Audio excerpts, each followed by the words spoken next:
As she sat watching the world go by, something caught her eye. It wasn't so much its color or shape, but the way it was moving. Ladies and gentlemen, let me ask you something real right now. What's the war you're fighting every single morning when you open your eyes? I'm not talking about the competition out there. I'm not talking about your boss, your bills, your partner, your past. I'm talking about you. That little voice in your head that says you ain't enough. You can't do it. You'll never change. Let's be real. The hardest battle you will ever fight ain't out there in the streets. It's in the mirror. It's in your heart.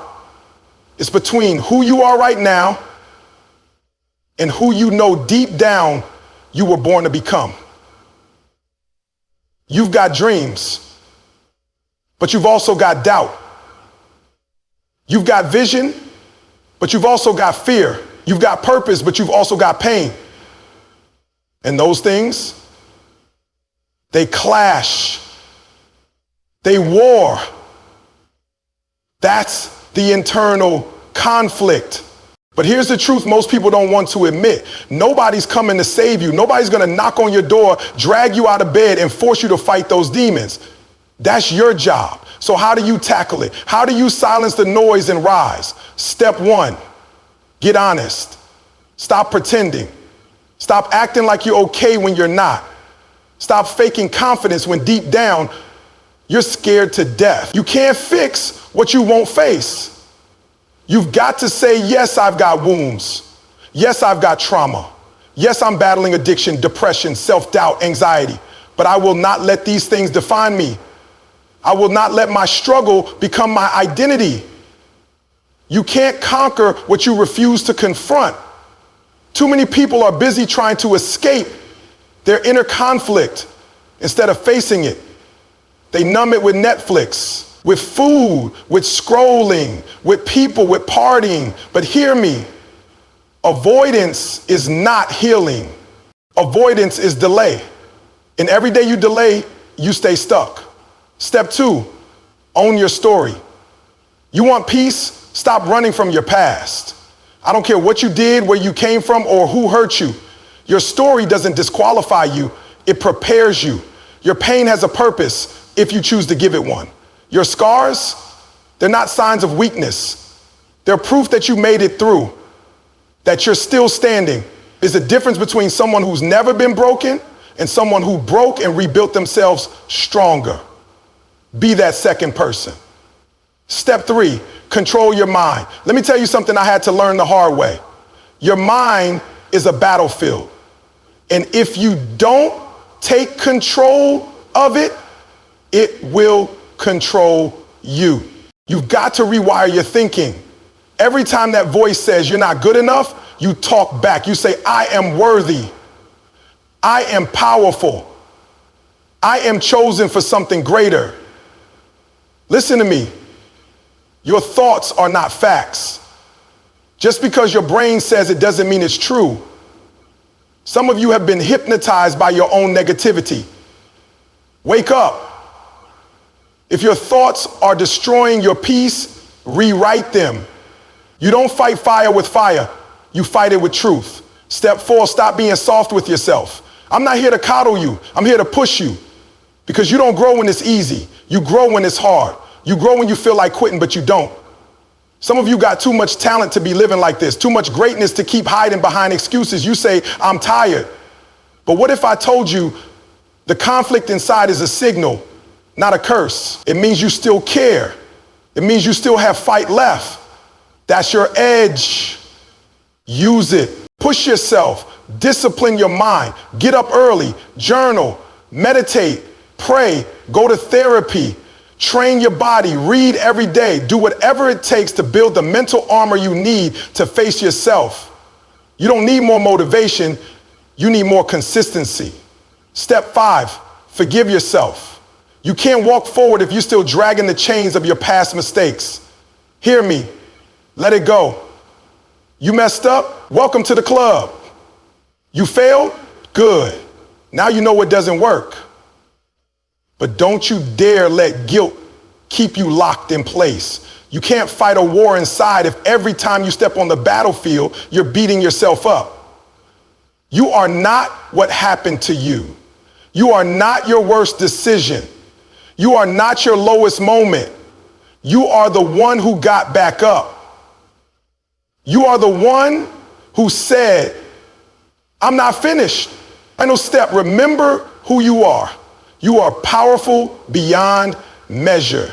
You've got something inside of you that can't be taught, can't be bought, can't be broken. That thing inside of you is called resilience.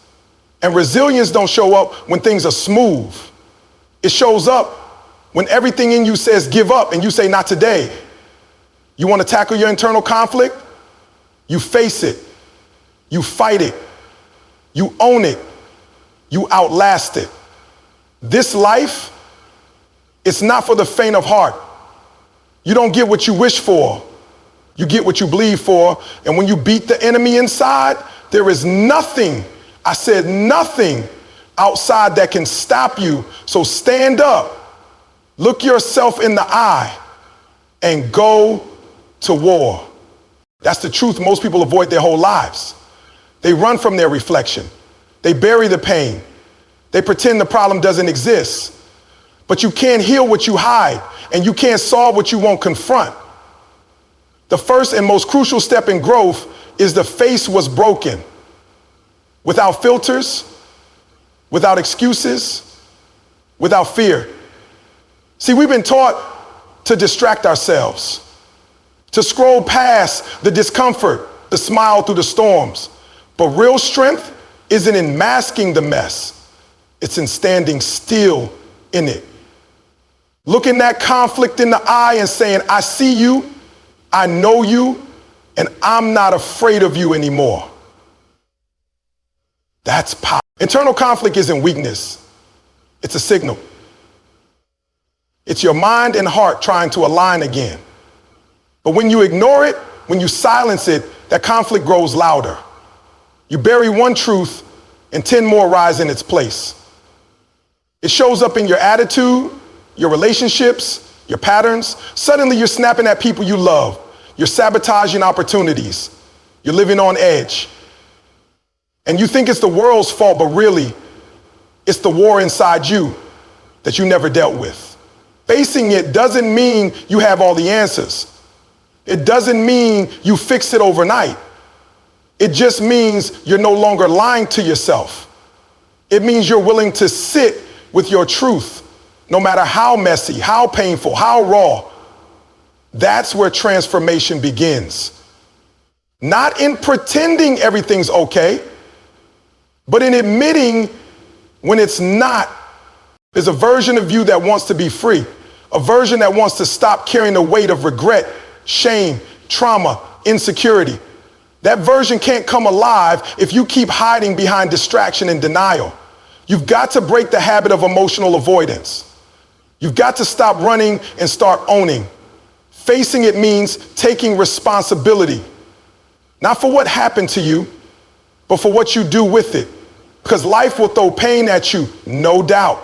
But suffering, that's optional. That's what happens when you live in cycles of denial, when you choose silence instead of truth, when you keep blaming, avoiding, numbing. Responsibility isn't blame. Responsibility is power. It's the moment you say, I'm not a victim to this anymore. I'm in control.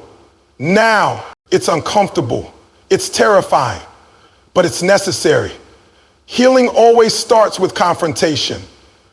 And sometimes you'll cry, you'll shake, you'll want to quit, but you won't. Because deep down, you know the only way out is through. You can't shortcut this process. You can't outsource this battle. You can't fake your way to peace. You've got to show up for it. You've got to face it, even when it hurts. Facing it means unpacking what you've been suppressing. It means journaling the truth you've never said out loud. It means looking at that part of you you've been ashamed of and saying, you're not my enemy. You're my story.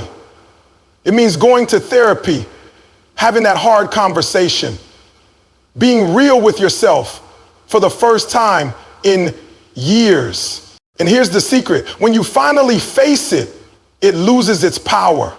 The thing that haunted you in the dark becomes manageable in the light. You stop being controlled by what you refuse to see, and you start building the life you actually want, one rooted in truth, clarity, and strength.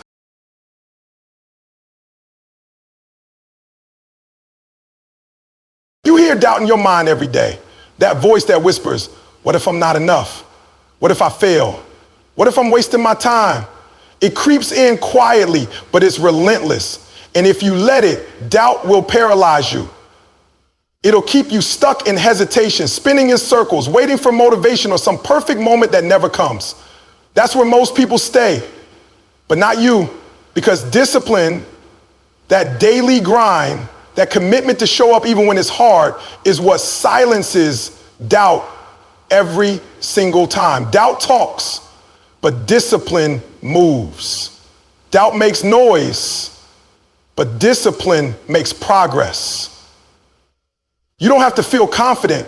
You don't have to feel strong. You just have to be consistent.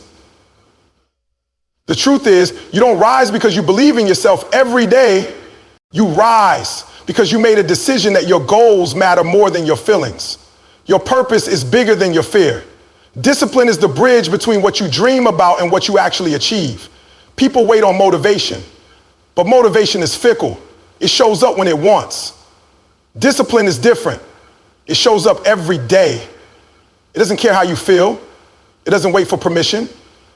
It doesn't ask for the weather, the mood, or the approval of others. It just shows up. It gets to work. And that's why discipline always wins. Doubt feeds on inaction. Every time you hesitate, every time you say, I'll start tomorrow, every time you shrink back, you give doubt more ground. But discipline steals ground from doubt, one step at a time. Every rep at the gym, every page you write, every early morning, every time you say yes to the work and no to the excuses, you're turning down the volume you're training your mind to trust your action over your emotion. It's not about being perfect, it's about being committed. Some days you'll fall short, some days you won't hit the mark. That's human. But discipline says, get up anyway. Discipline says we don't quit just because we're tired. We don't fold just because it's uncomfortable. You don't need to feel like a winner to act like one. You act like one, and eventually the mindset catches up. Doubt will always be part of the process. It doesn't disappear, but it doesn't get to drive the car. It sits in the back seat while discipline takes the wheel.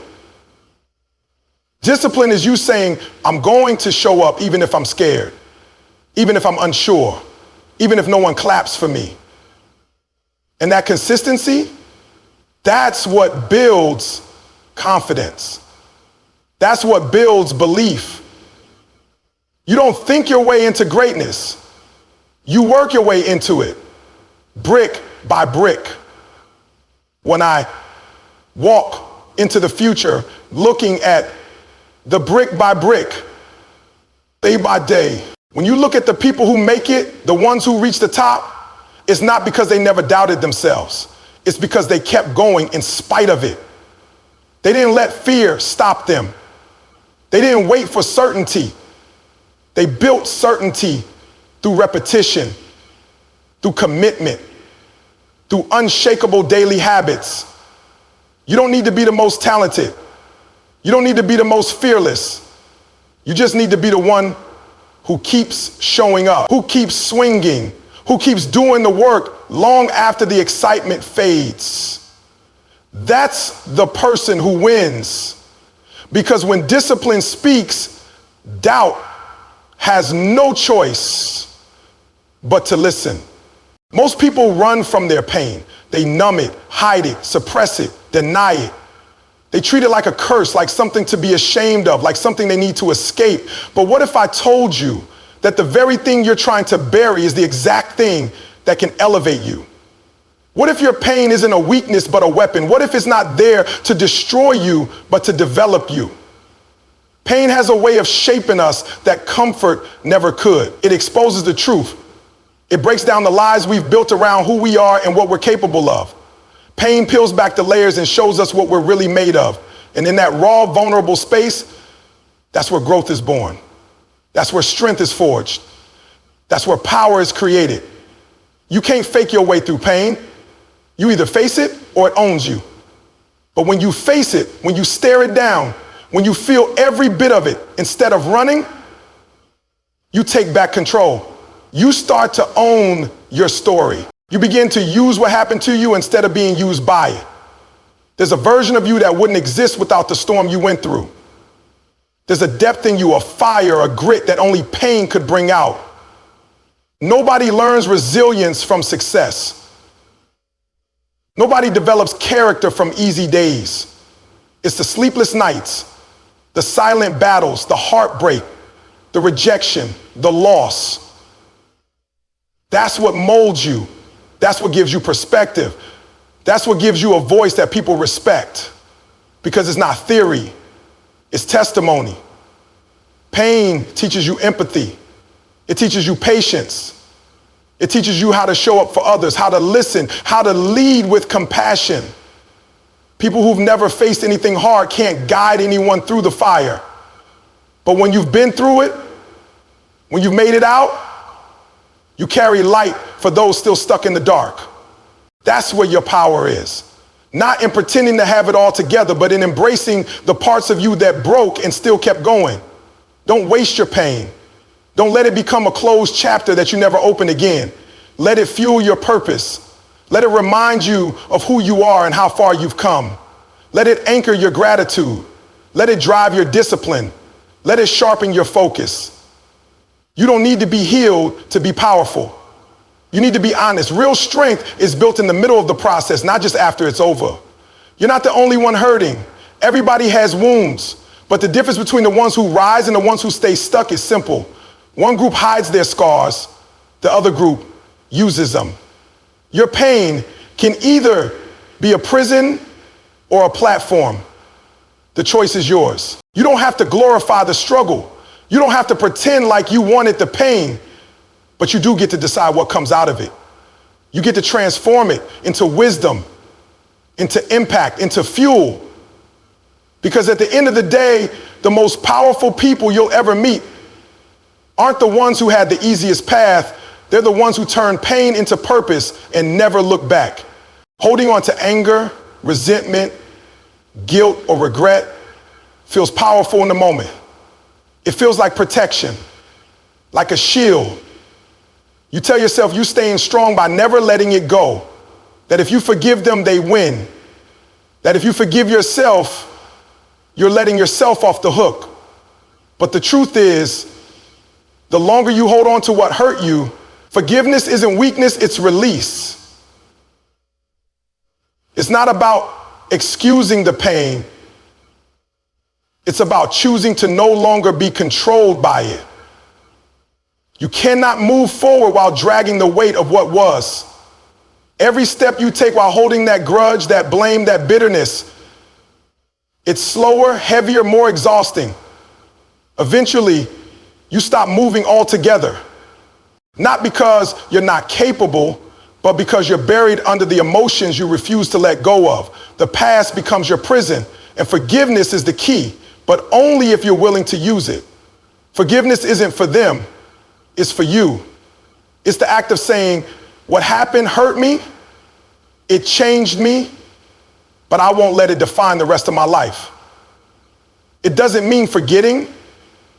It doesn't mean pretending. It means choosing your peace over your pain, your healing over your history. You get to decide when you stop bleeding. You get to decide when you stop reliving that same chapter every day like it's still happening. Because what's done is done. You can either keep rehearsing the pain or start rewriting the story. The hardest part of forgiveness is not what they did, it's what it did to you. The impact, the trust it shattered, the love it turned cold. And forgiving yourself might be even harder for the chances you didn't take, for the people you hurt, for the time you wasted, for the standards you lowered. But guilt won't fix it. Shame won't reverse it. Beating yourself up every day won't make you better. It'll only keep you broken. When you forgive yourself, you allow space for growth. You give yourself permission to evolve. You stop letting your lowest moment be the ceiling of your potential. Everyone makes mistakes. Everyone has chapters they don't read out loud. But your story isn't over, and forgiveness is what turns the page. Some of you are angry at people who will never apologize. Some of you are stuck in stories where you never got closure. Let go anyway. Not for them, for you. So you can sleep at night. So you can love fully again. So you can step into your calling without dragging chains behind you. You cannot walk into your future while clinging to the pain of your past. Something has to give. And forgiveness is how you loosen your grip. It takes courage to forgive. It takes maturity. It takes strength to look at what broke you and say, you don't get to own me anymore. It takes humility to admit your wrongs and grace to move forward. But the freedom that comes with it, it's unmatched. When you release them, when you release yourself, you release everything that's been holding you back. You make room for joy, for peace, for purpose, for possibility. Because where forgiveness lives, freedom follows. You win the war within before you win anywhere else. Every goal, every dream, every level you want to reach starts in one place, inside your own mind. Before you ever face a challenge out there, you face the voices in here. The self-doubt, the fear, the past trauma, the insecurities, the excuses. That's the real battlefield. That's where the war is won or lost. You can't conquer your world until you conquer your thoughts. You can't lead others until you learn to lead yourself. The reason most people stay stuck isn't because they lack talent or opportunity. It's because they never get control of the inner chaos. They look successful on the outside, but are falling apart on the inside. They chase validation, applause, likes, and attention, hoping it will quiet their mind, but it never does. Because the enemy isn't out there. It's the voice that tells you you're not ready, not good enough, not worthy. It's the habits you repeat that keep you small. It's the identity you've clung to for years that no longer serves who you're trying to become. That internal war shows up in silence, in procrastination, in comparison, in playing small. You talk yourself out of opportunities. You sabotage relationships. You fear success as much as you fear failure. And until you recognize that the fight isn't with the world, but within your own thoughts, you'll keep losing to battles that only exist in your mind. Winning that war starts with awareness. It starts with paying attention to the way you speak to yourself, the thoughts you accept as truth, the lies you've believed for years. You don't just become disciplined by accident. You train your mind, you rewire your self-talk, you stop being a prisoner of your emotions and start becoming the commander of your mindset. This doesn't happen overnight. You're gonna wake up some days feeling like a fraud. You're gonna have moments where the fear creeps back in, where the old patterns try to return. But if you want to evolve, you can't keep responding the same way. You've got to break the loop. You've got to build the discipline to challenge your thoughts, to say, no, I'm not that person anymore. No, I don't live in that story anymore. No, I'm not owned by my past anymore. You've got to get louder than the voice that's been trying to break you. Every action starts in your mind. Every limit you believe in, real or imagined, starts in your mind. You've got to master that environment if you want to master anything else. You can't outsource this work. You can't fake it. You have to face every insecurity, every doubt, every buried belief, and ask yourself, is this serving my future or is it keeping me stuck? The people who win long term aren't the ones who never struggle. They're the ones who learn how to fight through their own mental resistance. They know how to stay calm in chaos, how to push when no one's watching, how to believe when there's no evidence yet. They've trained for it day after day, thought after thought, win after win. Because once you've conquered yourself, nothing external can shake you. You don't need perfect condition. You need a powerful mindset. You need inner clarity. You need emotional stability. The battles outside will always change the economy, relationships, opportunities, failures. But if you've built strength inside, you can adapt, you can pivot, you can rise. Because no matter what hits you, you've already done the hardest work. You've won the war within.